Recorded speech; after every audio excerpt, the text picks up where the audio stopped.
Det var spændende. I er højst sandsynligt rigtig nervøse.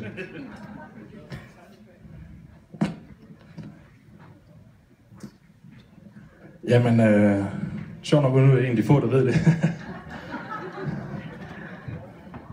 Jeg vil gerne sige stort tillykke til Carsten Bech.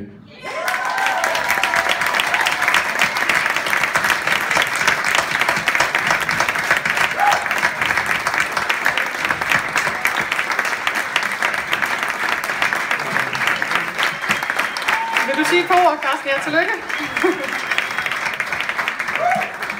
Får lige en mikrofon her. Du så overrasket ud. Ja, for fanden. Det er jo vildt. Altså, jeg kom til Kolding for 5 år siden. På det tidspunkt ikke arrangeret den eneste jazzkoncert. Kom i Jazz 6000 og har lært sindssygt meget af jer. Tak til Jazz 6000 for alt det. Især Breide. Kæmpe stor tak for al den støtte, der har været. Og jeg tænker, at der er et eller andet mærkeligt her i området. Vi laver en masse fed jazz her i Kolding, og i Vejle laver de en masse fed jazz, og i Fredericia gør det også. Men vi arbejder ikke sammen. Der hvor jeg kom fra i København, der kørte man let fra Rødovre over til Hørsholm, hvis man skulle til en koncert. Så hvorfor ikke lave en festival? Og på det tidspunkt vidste jeg ikke, at man ikke arbejdede sammen mellem de her byer. Så jeg gjorde det bare. Og nu er vi begyndt at gøre det, og det er jo fantastisk.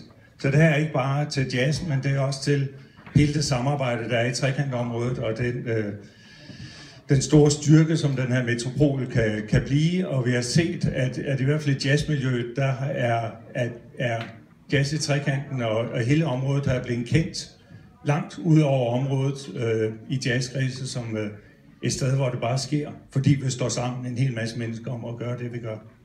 Det er fantastisk. Så tusind tak til Jazz 6000. Tusind tak til alle dem, der arrangerer. Og en specielt stor tak til de 2 andre i trekanten, Tina Poulsen Christensen og Susie Bech, som står dernede bagved, og som er mine tro væbner hver dag. Tusind tak.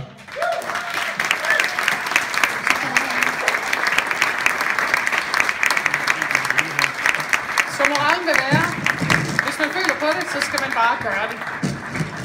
Kan vi ikke her til sidst lige få